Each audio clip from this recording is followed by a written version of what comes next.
was a moment. It was a brief moment. Well, yeah, it was a brief moment. It was a fucking 20-second. What was it? 26-second fight. Yeah, 26. That shit was incredibly like depressing, dude. I was like, whatever, man. Welcome, ladies and gentlemen. We are the Keyboard Warriors, presented by RepTheWarriors.com. My name is Eddie Law. That's just Acaba. That might be Fred Kirby. Yes, it is. Who fucking knows? Yeah. All right. Well, that's Fred Kirby. Coming off the a UFC Phoenix weekend, which is bomb as fuck. It was actually a lot of fun. A little disappointing at the end of the night for me, but that's why you shouldn't get emotionally invested in fighters, because these fuckers will lose at any moment. Regardless, let's talk real quick. GSP announcing retirement tomorrow because the Khabib fight didn't come through, right? Or fell through, whatever. Now, here's my thought process on this. I'm like, I'm not that disappointed in not getting that fight because I've been wanting to see Tony and Khabib first. But what did you think about this whole thing, Fred, about like taking your ball and going home because you didn't get the fight you wanted? Oh, good Lord Almighty. Where do I start? First off, can y'all hear me good? Can everybody hear me? Okay, cool. Yeah. First off, didn't nobody ask for that motherfucking Khabib fight, okay? All due respect to Khabib, he just got great. Like, he just beat Cain. Like, he just got there. He ain't even defended the belt yet. Like, all due respect to Khabib, he's a 55er. George never even competed at 55. Like, what the fuck made George even think that anybody ever wanted this fight? I'm so fucking sick and tired of George. Take your fucking ball and take it back to Montreal for all of me. Fuck George. You know what? No, seriously. He fucking, look, George got thunderstruck by Matt Serra, and for all of me, that's when George St-Pierre's integrity went down the shitter. You understand me? After that little knockout, he came back, and he was boring as fuck for 90% of his fights. Then he won a very questionable decision against Johnny Hendricks. He dipped the fuck out for 3 or 4 years, and then you know what he did? He waited until Bisping, goddamn lightning struck, and one-eyed, cockeyed, fucking cotton-eyed Joe Bisping got the fucking 85-pound belt. And here comes old Curious George. Well, that's a fight I think I could fucking win. He calls out Michael Bisping. Michael Bisping ain't been able to see good since 1996. Of course, he wins that fucking fight, but does he want any smoke with any competitors? No. He pulls another fucking disappearing act, takes the 85-pound belt, which for the record wasn't really fucking his for all of me, and fucking disappears with it. And now he wants to retire. Well, you know what? Fucking deuce pieces, George. Stop playing with our emotions. Fuck off. Like, why'd you even come back to, like, all bullshit aside, why'd you come back to fight Michael Bisping, man? If you didn't just think that was the easy fight that you could win at 85. I mean, let's keep it a fucking buck here. For all the fucking George nut huggers, what the fuck was the point in all this? To become champ. By eating low-hanging fruit, in which anybody who knows the difference knows that, all due respect to Michael Bisping, he should have never fucking been there. Yeah. I mean, you know what I'm saying? Like, come on, man. If you're a real GSP fan, you gotta fill me a little bit here. This is some bullshit kind of, man. George cherry-picked the fuck out of the end of his career. You know what, though, Fred? I think what most is disappointing to me, because I am a big GSP fan. What disappoints me the most is that he had 2 opportunities, 2 fights that he could have really pushed for. 3 if you want to get crazy. 1 was the Khabib fight. 2 was the Conor fight, just if he wanted to make money. And 3, if he really wanted to, I don't know, maybe cement his legacy or what have you, if he had gone for the Anderson Silva fight. Even though, like we've talked about before, not relevant at this point, but still, it's something for the hardcores, you know, everybody that's wanted to see it for a long time. It would have been worth something. But the fact that, like we're saying right now, is that he basically tried to get the fight, didn't really push for it, and now he's retiring. It just feels bad, man. It just feels bad on me as a fan. You know, it feels like I got sold a bag of goods, that GSP was back, he got a belt, and he's gonna do something with it, and he just kind of was like, I'm good. You know, and I'm looking at the comments, and what was it? Davey Boy saying that, you know, it looks fishy. You know, it looks fishy as hell. But I don't know, man. GSP doesn't seem like the type of guy that's gonna pull this kind of thing. You know, he seems like the type of guy that's like, he's gonna talk about aliens, dinosaurs, and then he's gonna peace out and never come back to the sport. Right. Fuck that. Right in the pussy. You know who George St-Pierre needs to be fucking fighting? God damn it, Tyron Woodley or Robert Whittaker. Stop fucking playing with me, man. What the fuck are you doing here, George? Fuck that shit. If I gotta watch BJ Penn get snuffed out by Ryan Hall, and we gotta watch all of our legends get snuffed out by fucking young lions, why the fuck does George St-Pierre get to cherry pick Michael Bisping at the end of his career? Now fuck that, George. Come fight Robert Whittaker in Australia. Come fight Tyron Woodley in St. Louis. I'm serious. What the fuck? Like, that would have been some shit that would have been deemed, like taking a real fucking chance. Oh, he gonna fight Khabib. Man, so what? Khabib's a fucking big lightweight, dog. You just won the 85-pound belt.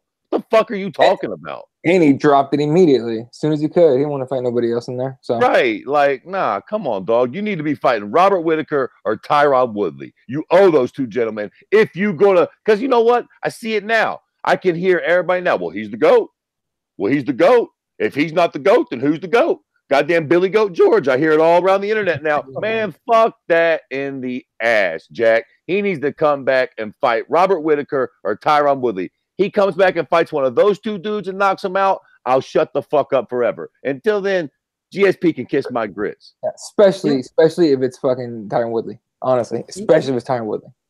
Right. To cement the 170. I think we talked about that before, right? Like him coming back and kind of either putting a bow tie on the 170 kind of crown that he held for so long and proving that he is the best, or basically passing the guard onto a guy who's basically getting shafted left and right, in Tyron Woodley, in basically being threatened into either fighting or they strip him of the title, like, constantly.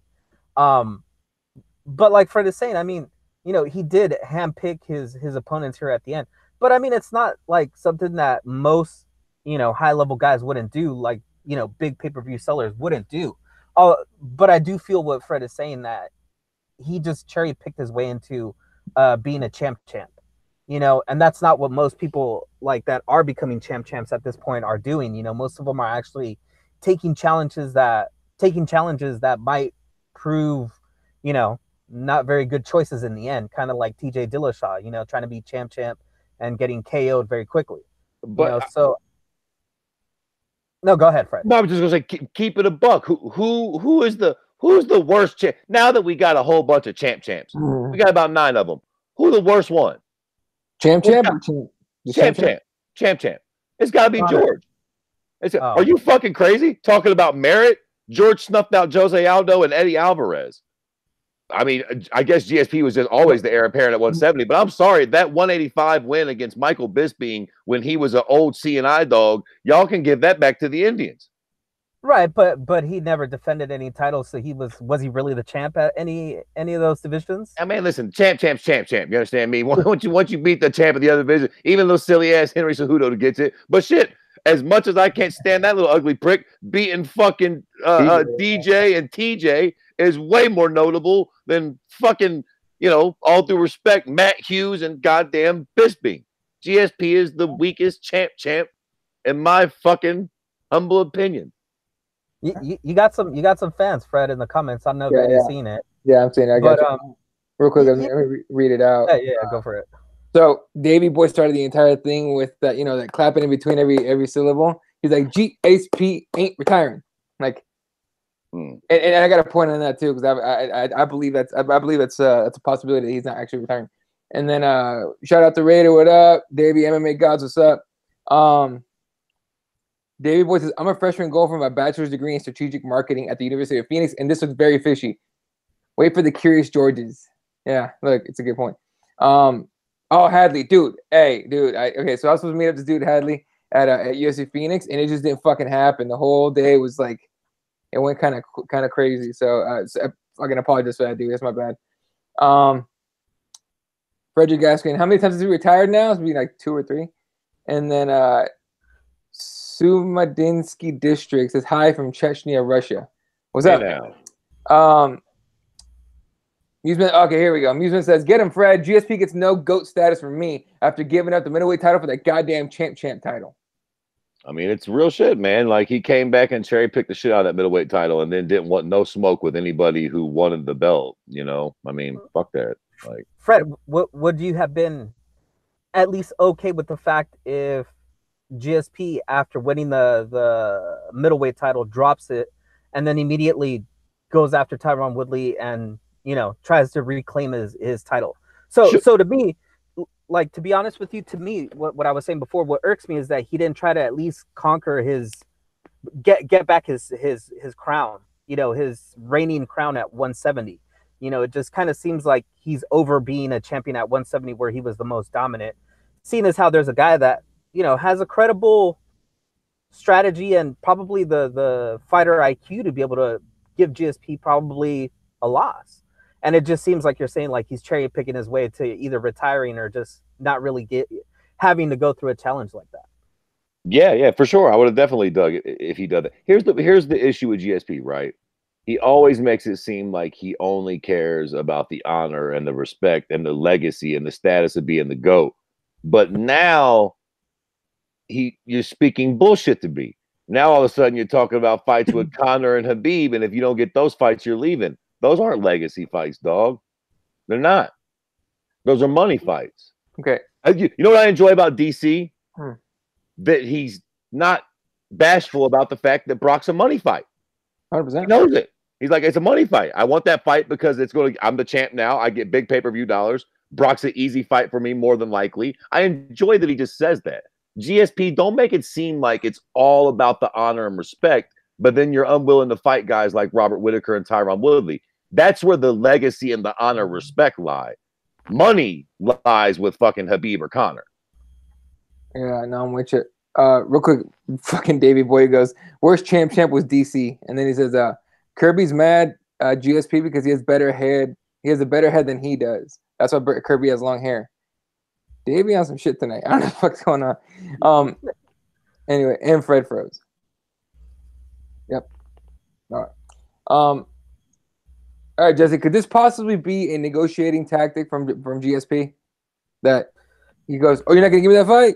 Or you're not going to pay me what I want? Fine, I'll retire. No big deal. And then, like Dana goes, oh, I'm going to call his bluff. And then GSP announces that he's going to announce retirement tomorrow. You think it's possibly a negotiating tactic? I mean, it could be, but I mean, it just seems like I was saying, it doesn't seem like that's up GSP's alley. Like, we've seen what GSP does. He's vocal about what he wants to do. And, he expresses himself like, I'm not going to fight until they clean up the sport. I'm not going to do this until this happens. Like, this just seems like I'm done. Like, I really don't want to fight for a legacy type fight or, to solidify myself as the greatest, Welcome to my life, Fred. Yeah, I know. I look, I just think it might be. It's possibly. And Fred, I know you probably didn't hear this part, but I was telling Jesse. I asked Jesse. I was like, "Do you think this is possibly a negotiating tactic from GSP, telling Dana like, look, if you don't pay me what I want for this Khabib fight that I know you want, some kind of crazy money, gimmicky, fucking get a bunch of buys, fight, then I was gonna retire." And Dana's like, "Fine, go ahead," calling his bluff, and then he announced he's gonna announce his retirement. Do you think it's possibly some kind of negotiating thing with GSP? I mean, yeah, maybe. I don't think maybe. I was going to say I don't think his negotiating chips are that high, but they probably are still. He a big draw, so maybe. If that's the case, fuck him for playing with my emotions and getting me all fired up for no reason. If he just gonna bring his little silly Canadian ass head back anyway, shit. Well, okay, so let's talk about the interim titles picture and stuff. So they just announced today that since Robert Whittaker is out for a while, it seems like it, according to Dr. What's his name, Jason Bourne, right? It's gonna be a while before he's back. So Israel Adesanya against Kevin Gastelum. Fred, what do you like that matchup, or what do you think? Yeah, I mean, what else is there, right? You know what I'm saying? Like, if Robert Whittaker is going to be out for an unknown amount of time, sure, perfect. Guys, I'm about to show up with all the fucking staff and shit for this one too. Watch, fucking nasty motherfucker. Did you see the tweet that Adesanya put out that he's going to be ready for Kelvin's staff, aides, everything else? Wait, time out. Was that a real tweet from him, or was that Dave Madden fucking meme and his shit? I don't think I saw it on Dave Madden, but if it was Dave Madden, it was Dave. Okay. If you guys don't follow Dave Madden on Instagram and fucking Twitter, you need to. Because he actually comes up with some fucking gems. That one had me laughing pretty hard. Listen. And like, the first time I saw one of his fucking doctor tweets, I actually went to look for it, and I was like, oh, this fucker's making this shit up. Fucking genius. I love it. Like, yeah. I'm surprised Dave Madden ain't got sued yet, Jack. I'm waiting. How they gonna kick me off of Instagram and he getting away with all this bullshit he getting away with? I'm waiting for it, dude. Dave's gonna get fucking cracked on that. Real quick, District says DC was the worst champ, the only one who defends both titles in the same year, and Davies trolling. Frederick says GSP is going to bare knuckle. Said he's tired of the safety of an octagon. GSP versus Artem in Mississippi. GSP gonna fight Beck and Artem at the same time. He probably still win. All right. As far as Gastelum and Adesanya, this might be the first like real interim like worthy fight, right? Champ's hurt, not gonna come back for a minute. Fine, interim belt. This is like a legit one, not one of those. Oh fuck, our main event's out. We better just throw a belt in there so we can have a belt on the line for this pay-per-view. So it's one of the first ones in a long time where it's like a legit interim title. So I mean, who else? It's the fight to make. It's the fight to make. Yeah, like it really is. And people are making the case to strip Whittaker, which I don't agree with. But you know, had they done that, that'd still be the fight to make for their actual belt. Another fight they announced maybe like 30 minutes ago, maybe an hour ago. Anderson Silva against Jared Cannonier. And the guy that used to be a giant light heavyweight, now he's like, or maybe he was a heavyweight. I don't remember. Whatever. That's a big fucking dude. All right. You ever get that thing where you hear some news and it makes you make a face like somebody just let out a nasty fart? Yeah, that's exactly what I did. That's what I did when I read that tweet, Elvis. Like, really? Why the fuck would I want to watch that? What the fuck is going on? Look, I know Anderson wants to fight. In Brazil. What in the fuck is going on where George St-Pierre's snuffing out Bisping and quitting, and we got Anderson fighting Jared Cannonier? I mean, for fucking what? Like, I guess just so he can fight in Brazil? Like, fair enough, but like, I don't know. This seems like a meaningless fight if I've ever heard of one. Where's fucking Kazushi Sakuraba? Like, can't we round up somebody that just makes a little fucking sense? Because let me tell you something. If y'all think that if Jared Cannonier comes out and knocks out Anderson Silva, he gonna get some kind of rub out of it, y'all don't fucking get it. That rub is gone. Like, it ain't gonna, he gonna get about as much of a rub as Ryan Hall got out of fucking knee bar and goddamn it BJ a month or two ago. Not much. I think it's exactly what we think it is. It's Anderson Silva trying to fight out his contract and wanting to fight in Brazil, and this is it's not too far from now, right? I think it's in like 3-4 months, right? It's 237. It's like April or May, I think. Yeah, 237 in Rio.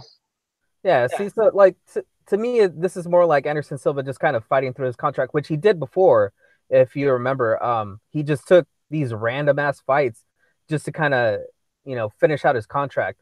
And I think, what was it, like when he fought for the title, I think it might have been, or maybe at some point after that, he said he signed like a 6 or 8 fight contract, so it was a really long contract, and everybody was like, why? Like, it's not like you're going to fight that many fights, but if you've got Anderson Silva and you can put him in some fights, maybe like a co-main in Brazil, I mean, I don't think you lose too much out of that. Like Fred said, though, I don't think you can, Jared Cannonier can look at anybody straight in the face and tell him that, this is going to put him in title contention if he wins this fight. But I mean, it's just a fight to keep him busy, right? I guess, man. For Cannonier, it's a fight to keep him busy. For Anderson Silva, I have a feeling this is a retirement fight. I think. Does this seem like a proper fucking retirement fight for the GOAT? The only reason I say that is because, like, who else is there to throw him in there that's like that you would say that's a worthy fight? You know what I mean? Like, I don't know. For Anderson right now, I feel like that discussion is interesting. I feel like, I don't know. Shogun, like, I could just think of a bunch of people that maybe could be interesting for Anderson that just, and it's no disrespect to Jared Cannonier, it's just a very strange fight. Like, but I think no fucking sense. You're right, but I think, like Eddie's saying, if it's a retirement fight, it's kind of a winnable fight for Anderson. Yeah, seeing as how he probably right now is on a high, seeing as how he went, 3 rounds with probably one of the best, strikers in the game right now in Israel Adesanya, who is now fighting for a title, basically. Yep. I mean, in his head, Anderson Silva probably is like, well, yeah, like give me one of those guys, so I can beat him up in Brazil, get a big pop, and I walk out, into the sunset all happy, on top of the crowd's shoulders as they carry me out of the arena, a hero. Nah, you just said it though. That's my problem with this. Mm-hmm. How the fuck do you go from Israel Adesanya, the young version of you, to Jared Cannonier? Like if you go, huh? Because it's a winnable fight.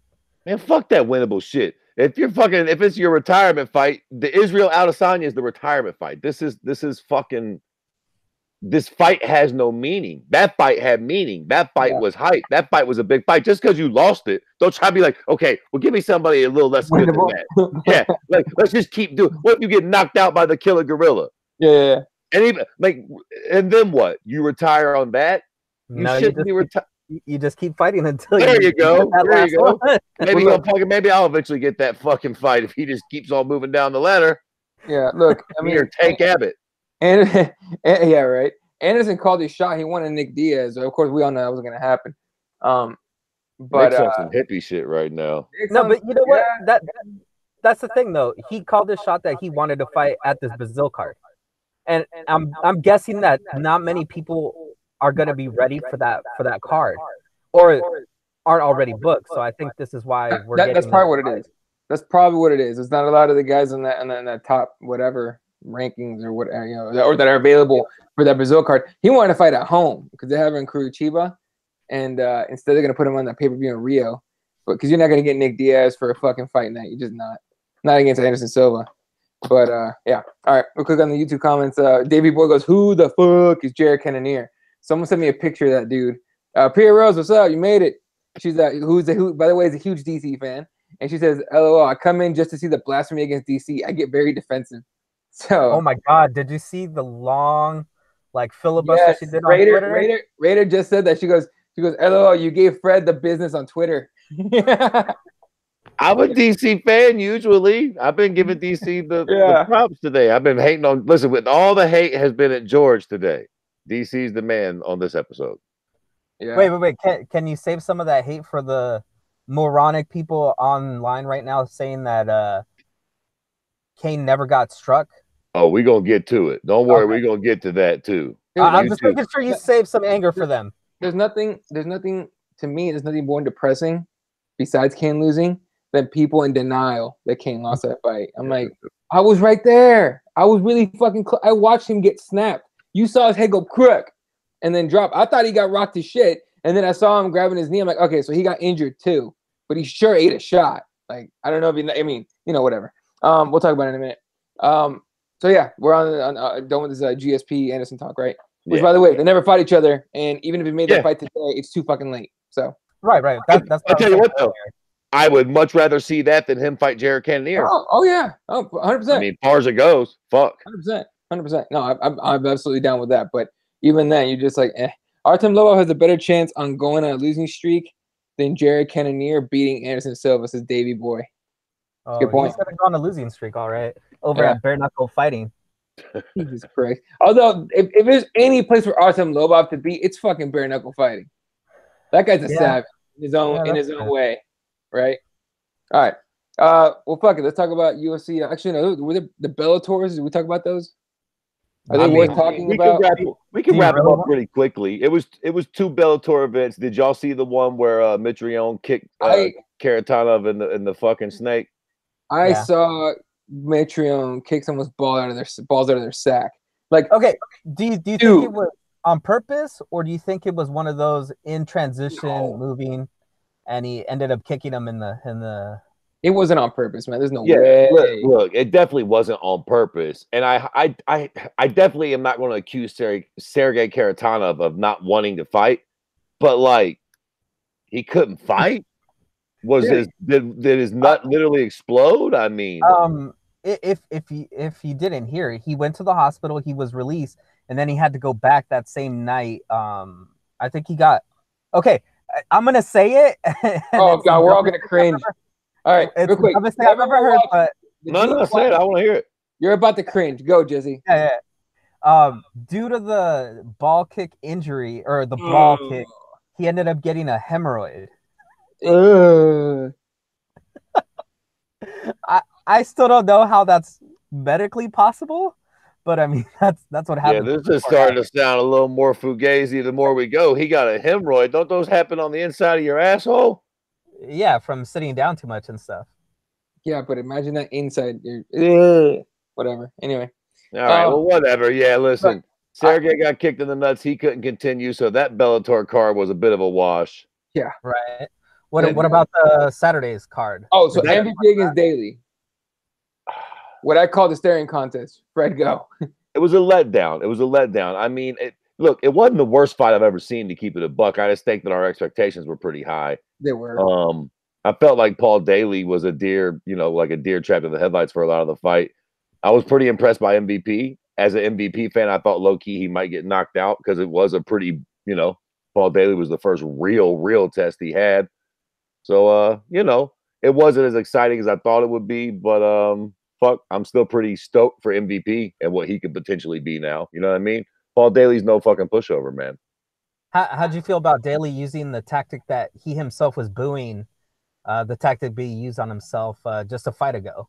I don't feel nothing about it. I mean, that's the way it goes. That's how fighters are. And people are like, oh, man, that's so fucked up. Paul Daley shooting, man. He always complains about, man, you get in there with the motherfuckers lighting your face on fire and disappearing like magic. That's the way it goes. And look, should Paul Daley understand why a cat like John Fitch is not going to stand and box with him? Yep. Now that he's fought MVP, he should. I think he did before. It's just one of those things, man, where nobody wants to, he doesn't like being held down, but when it could save his ass and win him a fight, you betcha.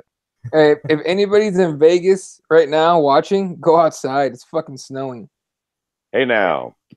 That's Brett Okamoto just tweeted out a video saying, what is happening in Vegas? And he's in his car and he just pans around and it's just like snow coming down. God damn. I'll be there in a couple weeks, but it ain't going to be snowing. So what are you going to do? Anyway. Golf clap for all you motherfuckers. I got 8 inches of snow on my motherfucking ground. You understand me? I've been stuck in snow for months. The pictures Fuck you, Vegas. The pictures you put, like I go to work, like it's like in the morning when I go to work right now, it's like 35, 36, and I'm like in a hoodie, whatever, right?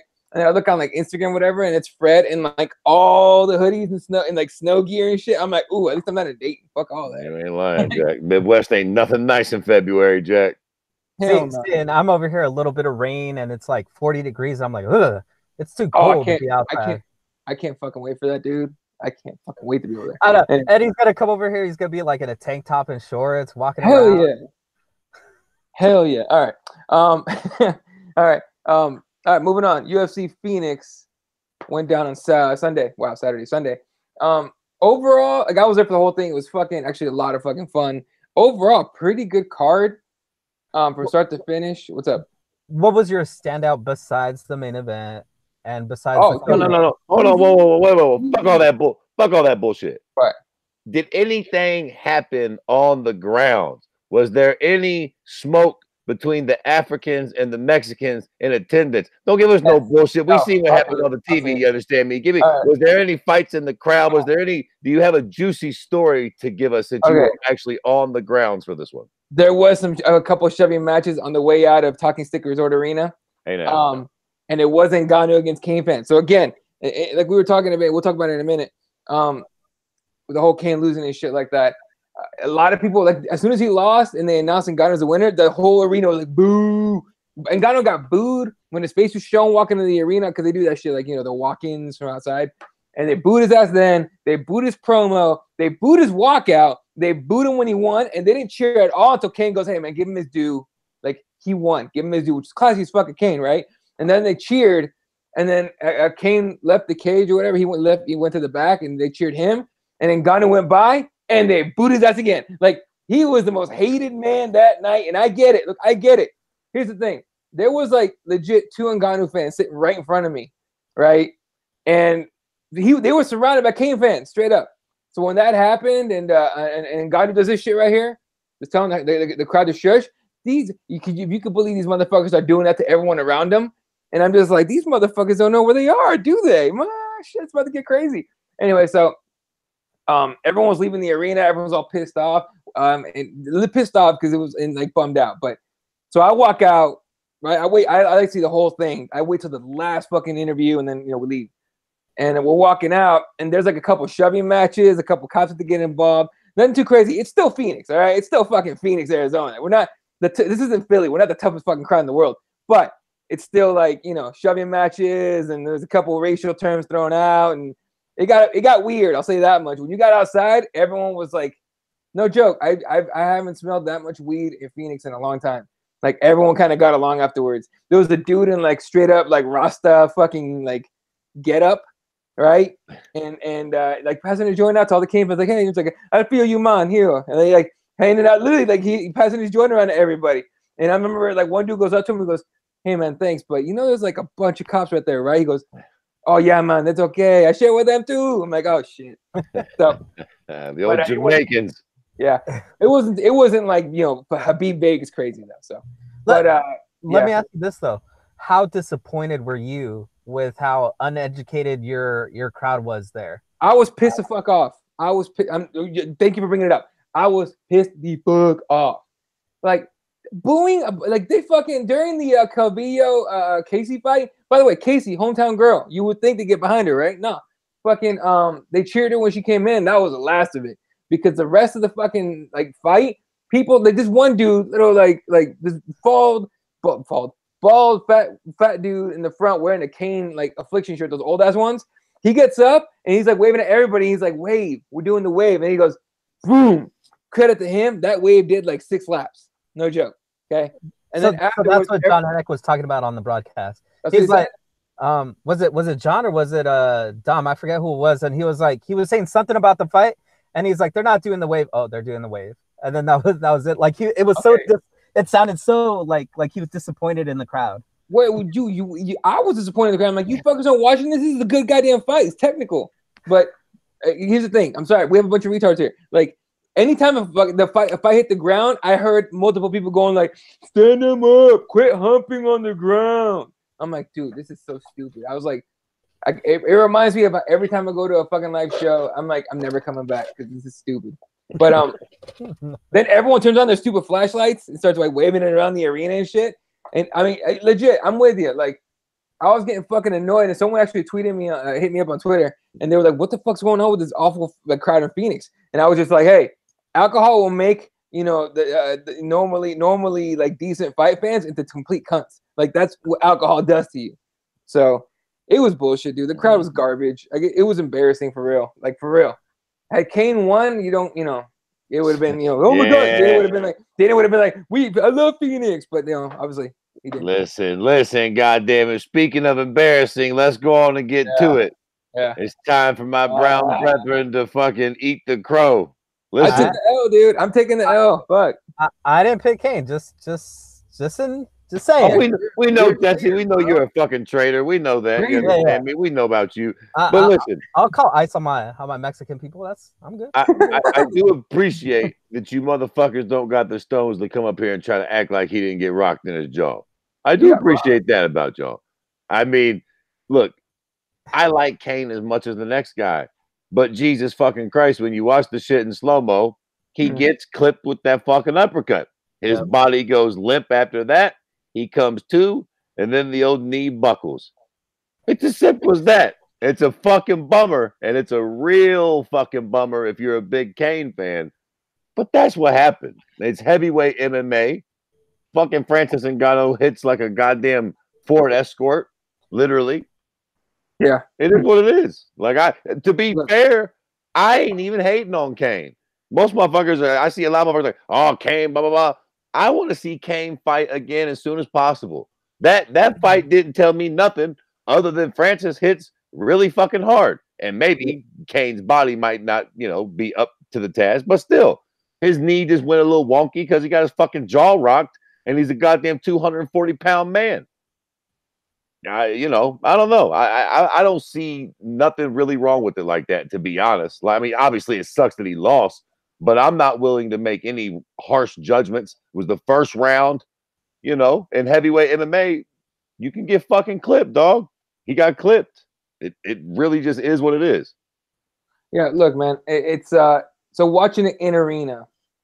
You know, when they started the fight, he was kind of engaging, got on the feet. I'm like, whoa, Cain, what is you doing? But I mean, okay, cool. Because I remember UFC 200 spinning fucking back kicks and shit to like Travis Brown, or was it Travis Brown? Yeah, Travis Brown. Yeah, Travis And all that. Brown. I'm like, okay, all right, cool. Cain's getting loose. All right, cool. And then I was thinking, like, okay, you're a little too close to it, Cain. Get away, get away, get away. And as soon as I go, no, get away, like the fourth time, you just see his head go pop, like it snapped back, right? And he's on the way down. And from the angle I was at, you saw the knee fucking go in a weird like angle, and you see him hit the ground, and you see his face just like in agony from like pain. And he reaches out to grab his knee, and then he realizes that God is about to drop hammers on him, and he covers up.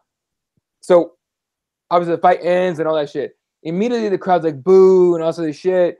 And like people around me were like, he didn't even get hit. He didn't even get hit. And I was like, well, his head didn't snap back from the fucking air from like a missed uppercut. Like he got cracked. He got hurt. Like there's no way that you don't like Ngannou. You can say a lot of things about Ngannou. Can't wrestle for shit. Garbage at cardio. Whatever. He can fucking hit like a truck.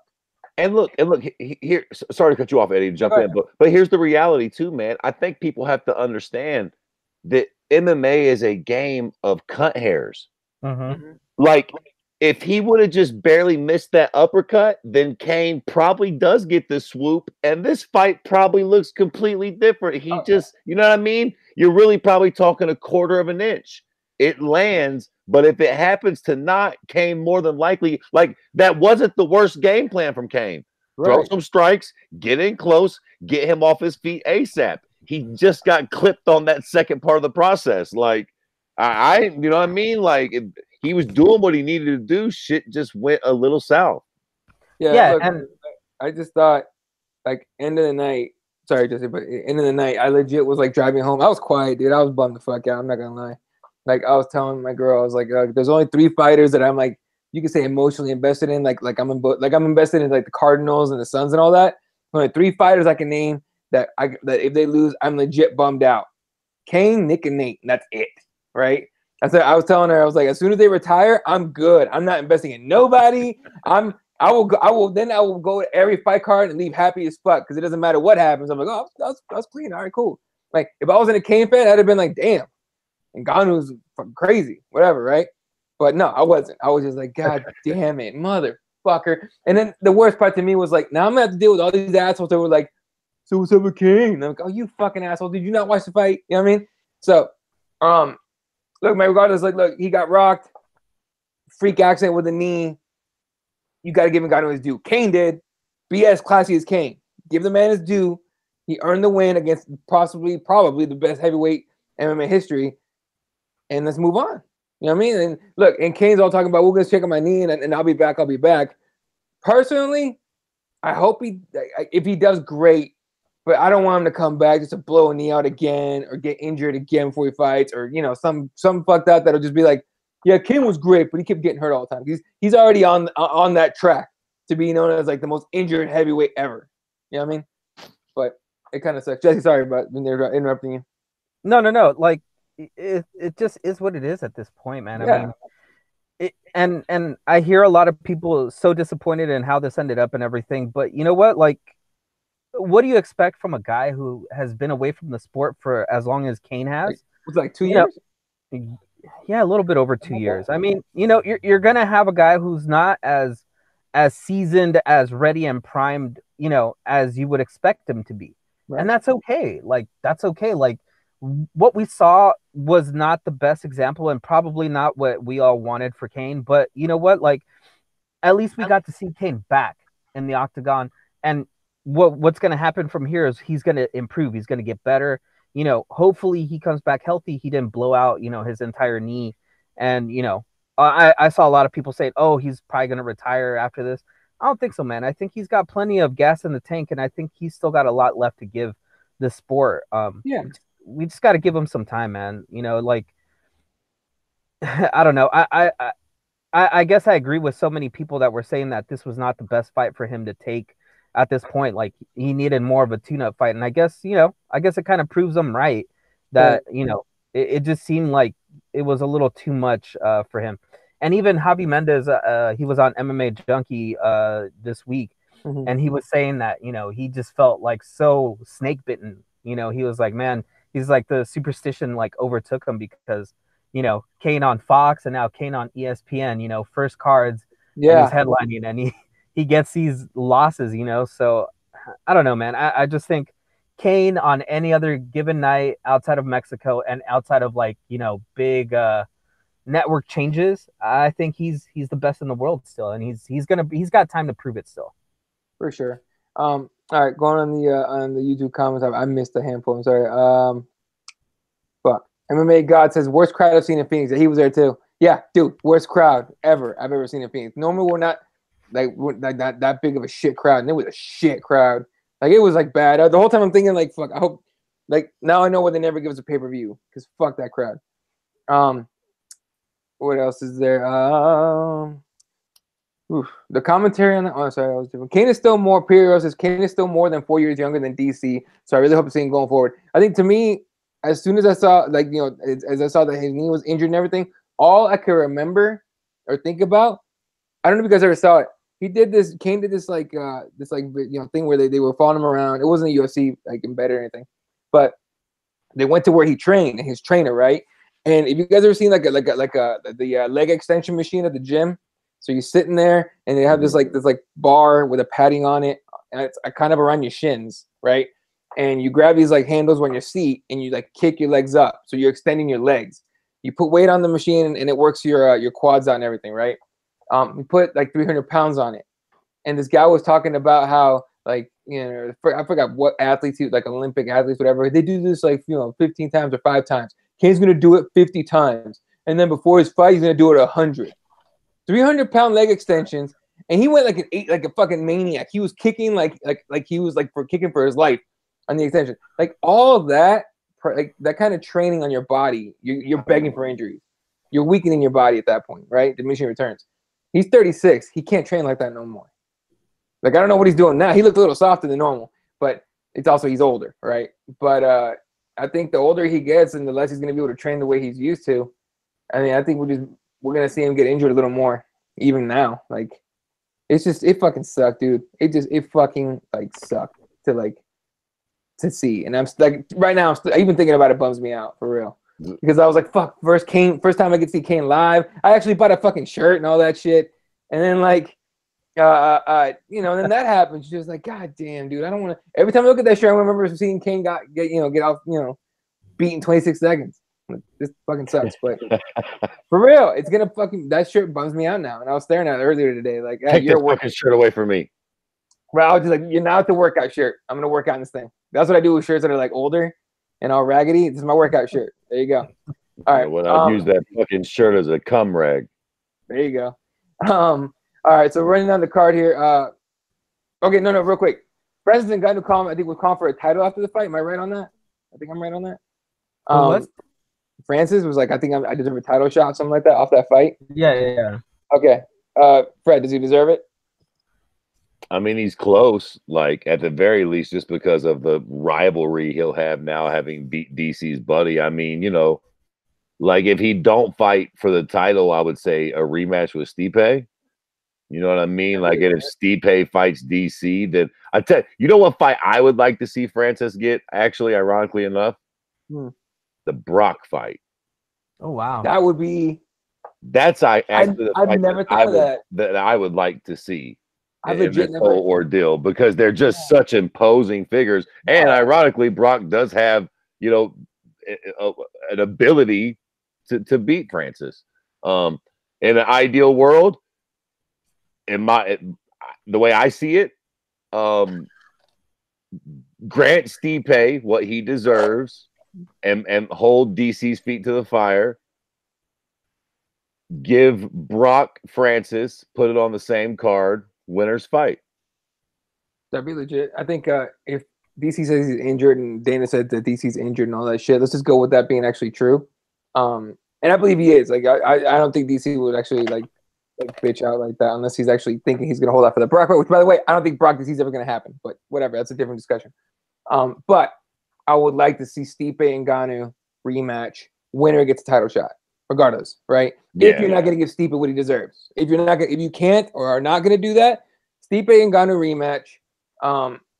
With a just play up the whole. It's a new and improving Ngannou, and he KO'd a wrestler in Cain, and which is bullshit. No one wrestled in that fight, but still, right? You could sell that to people. So that fight, winner gets DC, and then there you go. Because again, I don't think that DC Brock fight's gonna happen, and I honestly don't care for it anymore. The only reason I want to see it is because I want to see DC get paid. He deserves it. That's about it.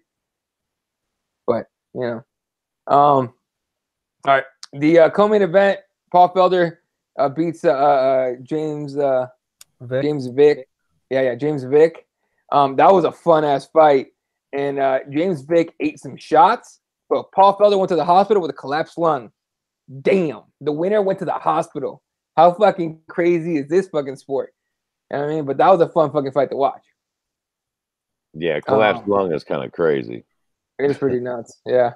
And let's see, Courtney Casey, Cynthia Cavillo gets the decision win over Courtney Casey. A fight more remembered for the wave and fucking lights in the crowd, you assholes.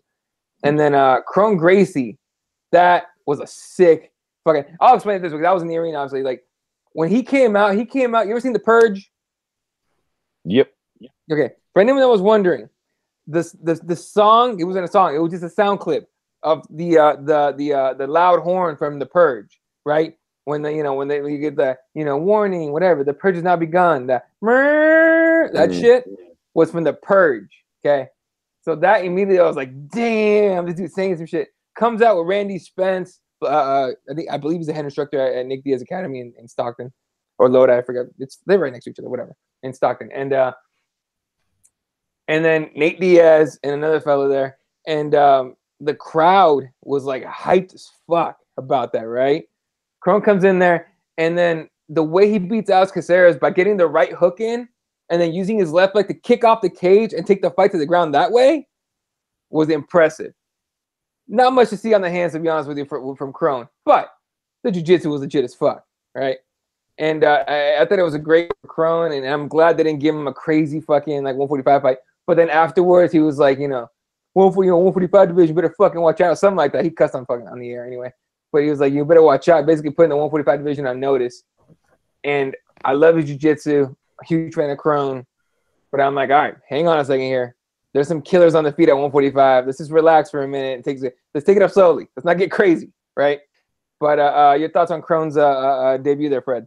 I loved it, man. I love a specialist too. Somebody like this that if they take the fight to a certain, realm, it's almost over. And especially it's a grappler, like a Damian Maia type character, fucking even Fabricio Verdum in his prime. I love those type of fighters. So, you were saying his boxing left a little to be desired, but it should. It don't need to do much. It just needs to be barely serviceable. You know what I mean? His ground game is fucking immaculate. So I love shit like that. Like I love seeing if even though he was a fucking nutcase, I loved Husmer Paul Harris. Yeah. I love that crazy motherfucker. Like when that fucking fight hit the ground and that crazy prick grabbed the whole of your leg. I love the anticipation that came with something like that. So yeah, man. I mean, it was just his debut, so let's not get too fucking crazy. But another exciting prospect at featherweight. Yeah, and then people were on the way out of the cage, people were yelling at Nate, like, "Oh, Nate, what's up?" And Nate wasn't trying to keep obviously any attention for himself and shit, but he's walking out, and Crone's way in front, and there's Randy Spence, some other guy, and then Nate, and Nate turns to the crowd and just does this shit right here, and the crowd goes insane. It was pretty fucking cool. Yeah. But Jesse, your thoughts on Crone? Exactly what Fred said. I mean, we should pump the brakes right now, but it was awesome to see him do what he does best, against a guy that was serviceable. I know I saw a lot of people saying that, this was like an easy gimme fight, blah, blah, blah. But I mean, Bruce Leroy, he's awkward, and he's been in this sport for a while now, and he's, kind of basically like a tricky veteran, like he's got moves on the ground. He's serviceable in a lot of areas. And it was a good test for Crone to show that, what he does best still works. It could have gone very differently, if he gets clipped or something, right? Obviously, but he showed that the style of his striking and the style of his attack to get Bruce Leroy to the cage and how he took his back and everything. It just shows how good he is and how, you know, how it still works at this point, right? That real classic, what was it? Hoist Gracie, you know, leaping kick into a takedown. Yeah. You know? Yeah. Like it was a cool throwback to kind of see, but yeah, you know, we'll see how it goes as he progresses. You know, we'll see how far he can get in this sport. Yeah, and I was bummed out that his dad wasn't, or Hickson Gracie wasn't in his corner. I'm sure he was around somewhere, man. But I was like, dude, if I see that dude in the arena, or not in the arena, but like somewhere around, I'm gonna try and get a picture with him. So, that being said, Alex Caceres is now doing that win-loss thing. So he's not like on the, you know, on the cutting board, but shit, doesn't look good for him. All right. Let me pull up the rest of this shit here. Oh, so people are throwing up some matchups. QC says Chrome versus Kyle Bochniak. Okay. MMA Gods says Chrome versus Darren Elkins. That would be pretty legit. The damage, fucking that walking fucking zombie. And Robert Tursi says, good luck with Brock passing USADA unless something mystical happens to his samples. Yeah. Well, yeah. How ironic. Right? All right. The fight of the night, and it was a fucking insane fight to watch in the arena. Brian Barberena gets knocked out in like the last 7 seconds or 6 seconds, whatever it was, of the fucking third round against Vicente Luque. Dude, in the fucking arena, like watching Brian walk, you know, just like eat everything that Luque threw his way, I was like, holy fucking shit, that this dude, I was waiting for him to get knocked out because he wasn't dodging too much shit. He was eating clean shots. Still not going down. Fight of the night. One of my favorite fights I've ever seen live. Honestly, it was great. I understood the ref stoppage now. I think live, I was like, what the fuck? Just give him 6 seconds. Let's find out what the judges would say about this shit. Because I thought Brown was gonna win a judge decision. But watching afterwards, I understood why he stopped the fight. But Fred, your thoughts on that fight? Fuck fight of the night. For all of me, that's been fight of the year. Now Right? the year did just start, but for all of me, that's been the fight of the year. That was a fucking great fight.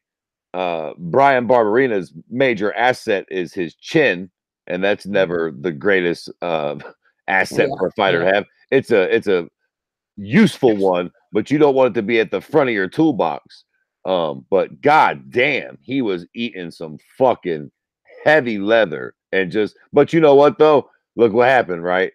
Yeah. He ate a lot of shots, and then eventually he ate the wrong fucking shot, and that's why it's not a good decision to just lead with your chin, even if you can.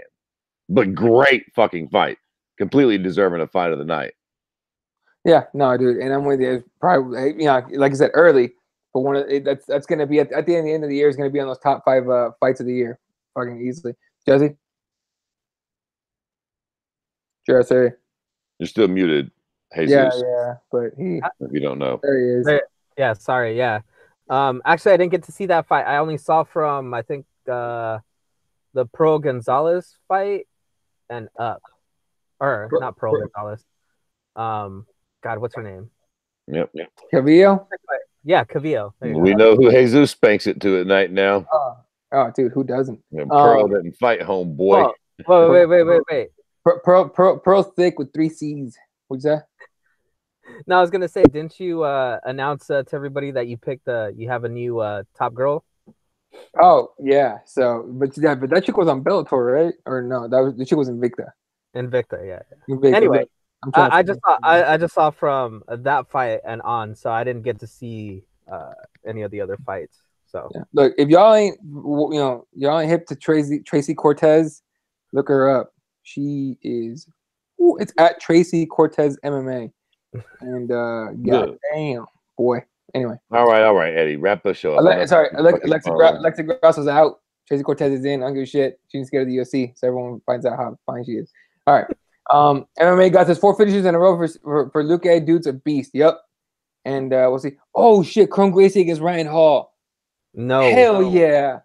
No, hell yeah. That's a 145 fight, right? Yeah. I'm into that. Yeah. We mentioned that on the Loudmouth podcast. That's a grappler's wet dream.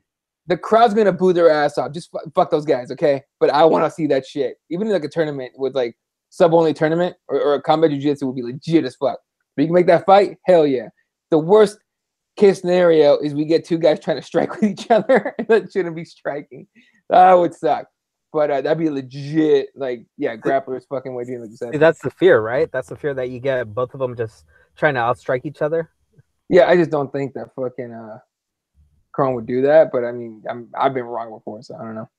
All right. Before that, Andre Fili gets the decision win over Miles Jerry, which it was just kind of like a point game. Aljamain Sterling beats Jimmy Rivera, which to me is a pretty big win for him. Manny Bermudez beats a newcomer, Benito Lopez. Andrew Lee beats Ashley Evans Smith. Scott Holtzman fucking frustrates the fuck out of me by not doing what's called pulling the goddamn trigger. And he gets beat by Nick Lentz, who, whatever. One of the biggest upsets of the night, to me, Luke Sanders knocking out Renan Barão. That was a fucking sick-ass win for him. I don't know if either one you guys, I don't know if Jesse didn't see it. Did you see that one, Fred? Yeah, I saw that. I almost used that as the screenshot to promote the podcast with tonight. That last punch he landed all those hit in his face. Dude, didn't we talk about that last week? That it's a bad sign when the matchmakers put you this low on the card. Yeah, they figure you're gonna get starched stuff. Yep. But actually, one of my good friends is friends with Luke Sanders, and he was like losing his mind. He got floor seats, like 5 rows back, literally for that fight. And so, like, his boy, Luke Sanders comes out of the cage and he runs over. He's like marking the fuck out. I'm up like 14 rows up on the perfect view of the cage, and I'm just watching this dude like mark out. It was pretty cool to see though, like that, because Sanders used to train in Phoenix, and now he's out in Nashville, I think. So, and then first fight of the night, Emily Whitmire subs Alexandra Albu in like a minute. So that was cool, especially because Whitmire came in with like a leg injury of some sort. At least that's what she said. So that was pretty legit. All right. So that's our wrap up there for UFC Phoenix. Get better, Cain. All right, this weekend we get UFC Prague, and headliner is Jan Blachowicz against Thiago Santos. And it's a, what do you call it? A fun card, all right? Like, it's not like a serious card, but it's a fun card. Stefan Struve still fucking fighting against taking on Marcos Rogero de Lima. Jim Viante taking on Mikhail. Oh, holy shit, your last name. Liz Carmouche against Lucy Pudilova. John Dawson against Peter Yan, which is actually pretty intriguing. One of the Magomeds is in this card too. Fuck, dude. There's a lot of dudes. Dwight Grant is on the card. Daniel Taymor is on the card. Marco Polo Reyes is on the card. Michael Pizarro is on the card. And Husam Kabulov. It's one of those. It's on ESPN Plus. The prelims are on ESPN 2. And the main card's on ESPN Plus. So it's one of those cards you just, kick back and hang. So we're starting to move them down to ESPN, the Ocho and stuff now? Pretty much. And it's an early-ass card. It's a breakfast card. So I think for me, this card starts, the prelims are at 9 a.m. and the main card's at noon. So it's one of those get up with your breakfast and watch some fights and have the rest of your fucking day. Because next week, next week, UFC 235, which I'm actually going to be in the house for again. So I'm pumped as fuck for that shit. Real quick. Eddie, since you've been, I've been to a couple cards. You've been to a couple cards. I don't know if Fred's been to a couple cards or if you've been to any of the UFC events. I have not. What is your best recommendation for seats? To me, if it's got a bowl, anything on the lower bowl, the lip, is probably the best seat you're gonna get. 100%. I've sat cage side for fights for when I was covering Invicta and I was covering a couple Bellators. Cage side is cool to hear it, right? It's cool to be right there. But the second the fight goes away or the cameraman's in your way or some shit, it's like you're looking for the screen, right? Luckily, they have a big old jumbotron normally, so you can see what the fuck's going on, right? Yeah, you're right. The lower bowl seats are the shit. Even a little higher than that, where you're like kind of looking into the cage, is cool. If you don't mind not being like real close and shit. The seats I always get are the lower bowl seats where you can hear everything, you can see everything, right? Those are, to me, the perfect seats, for real. Like, look, I'm not gonna lie to you. If I ever get the chance to get floor seats and shit, I'm doing it. But like, as long as I get a good view of the cage and I'm like right there, like even with the cage and shit, it's a shit. Perfect. You know what's funny is that I know a lot of people always say that the people that get to cover the event and stuff, reporters, they get the best seat in the house. They really don't, man. Like, no, they don't. I've been to several cards, Combate cards, what was it? PFL before Yeah, it was people. and they always put the reporters and whatnot, media people in probably the closest they can, and it's always the worst seating possible. Like you can't see everything, like Eddie, like you're saying, you can't really see stuff. Everybody's in front of you, jumping around in front of you, blocking your view. It's terrible. So yeah, I would recommend people to get those upper bowls and even a little bit higher just to be able to see the action. Right. Better. No, PFL when they were still World Series of Fighting. Well, fuck, we lost Fred. What the hell? Yeah, when it was those World Series of Fighting, they did in Phoenix. They did the media right. They did it over at Dodge Theater. I don't know what the fuck it's called today. They change every other weekend, but they put us on the stage, so we literally were even with the cage, a little to the side, but it was like the perfect seats. And I actually got to watch both Gaethje Palomino fights like that, and like to watch wars like that close and at that height. It was fucking beautiful. But yeah, man, that's to me that's the best seat in the house. All right. Oh shit. Team getting lose by KO. Yeah, these guys are definitely still talking about who should Aljo fight. Aljo wants Cody Garbrandt. Cody's book though. Yeah, I don't think Aljo was thinking too much about that. Maybe the winner of that fight. I would say the winner of that fight. So let me pull that up because I'm actually get to see that fight live. It's cool. He takes on Pedro Munoz. That'd be legit. So yeah, all right. So is there any Bellator combat this weekend? Probably not combat this, but is there a Bellator? Do we know? I don't think so. No. Where's what's her name?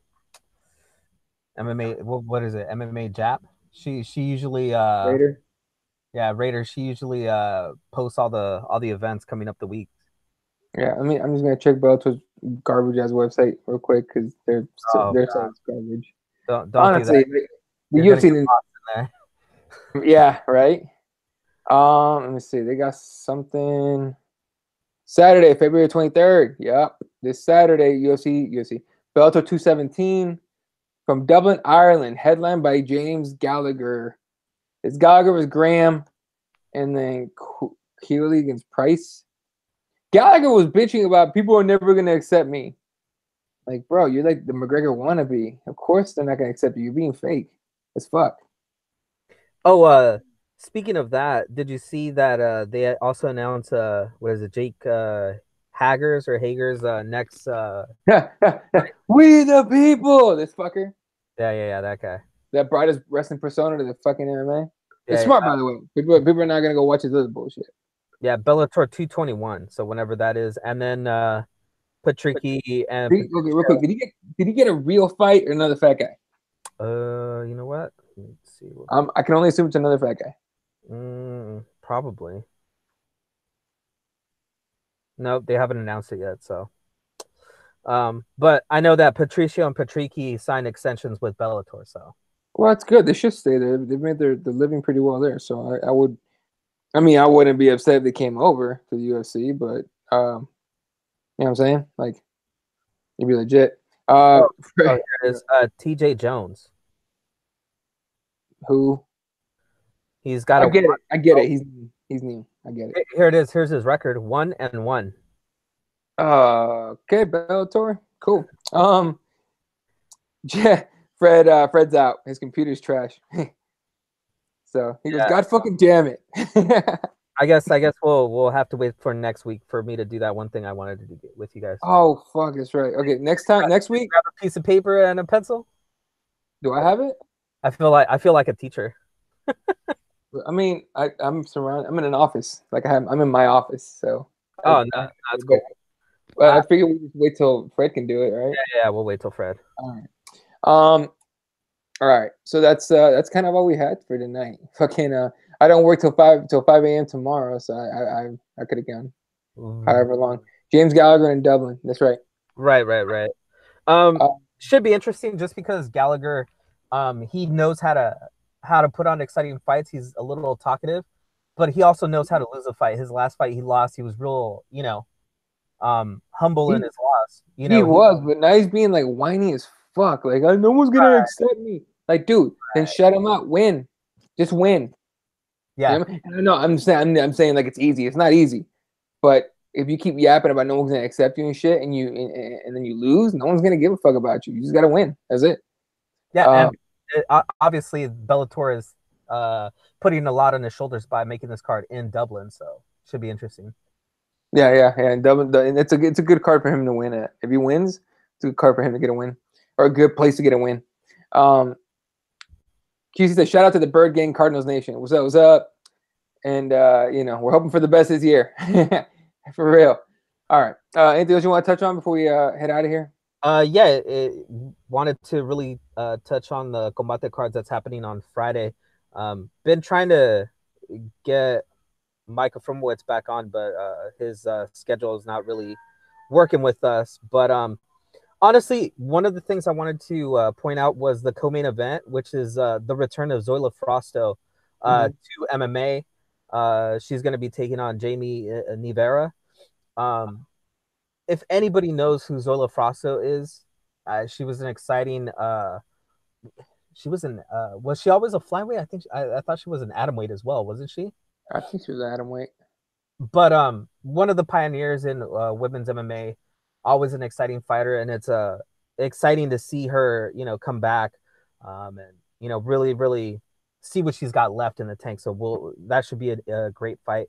I think their main event is now a 150 catch weight. Pablo Sabori against Anthony Avila. Yep. So if you got DAZN, definitely check out the fights that are on there. Gosh, I think if it's not this one, I think it's the next event. Let me make sure. It's the next event that they're going to be doing a part one of two parts, where one part is going to take part in Mexico and the next one's going to take part in Spain. So that should be a really, really good card to check out. Hopefully we can have somebody from Combate Americas come on and talk a little bit about it. But March 8th, Combate Americas Mexico over Spain in my hometown of Guadalajara. Yep. Yep. March 8th, 7 p.m. What venue is it? Arena Coliseo Guadalajara. Yeah, I know where that is. Okay. We got literally Spaniards against Mexicans, and pretty much the 3 fights that have been booked. Yeah, so that's pretty cool. What was the another one to look out for? The Sheila Padilla against Clarissa Sigala. Some of those,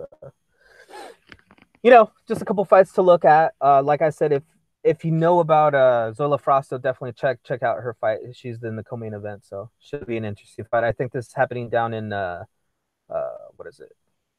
Fresno, California. So anybody from NorCal, definitely go check it out.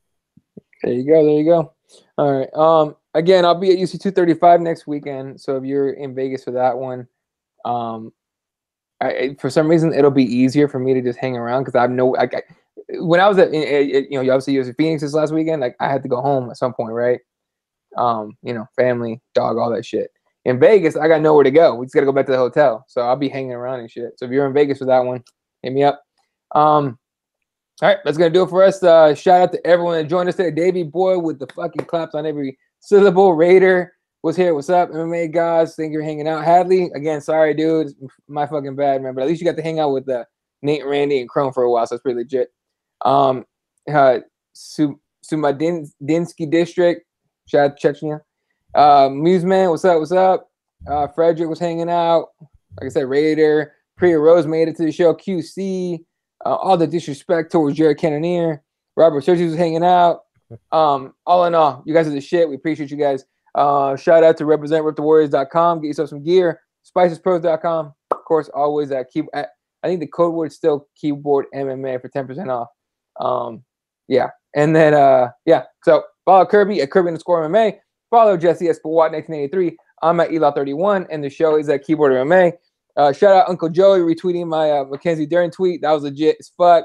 I mark out for the weirdest shit. Like I marked out when Eddie Bravo retweeted me like 3 years ago. I didn't mark out when Joe Rogan retweeted me like this or like late last year because I wasn't like an original thing at all. I just like tweeted out a video of this alligator destroying a zebra, and then but Uncle Joey retweeting my Mackenzie Dern tweet. Yeah. Mama made it. Just kidding now. But anyway, all right, motherfuckers. I'm out for the rest of the weekend. So no fucking what do they call? What do I call that shit? Morning toke. Morning tokes. No morning Maybe. toke. Huh? You got a long drive. You might have stuff to talk about, especially once you hit California with all our crazy drivers. Yeah, right. No, you know what? I take my gear with me, like my laptop, my microphone, and all that shit comes like this little like go microphone. I haven't set up my office completely yet, so I don't have like my professional mic, the mic that I usually have right here. I don't have it set up obviously yet, so I've been using my my what I call my mobile mic. But hopefully soon enough I'll get that set up. But I'll have all my shit with me, so if shit goes down, you know, and I want to jump on a show or something, I can. And yeah, well, it's gonna do it. All right. Appreciate you guys. All right. I know Fred's not here to say goodbye, but I'll do his part. So good night, Wilshire. There you go, folks. See ya.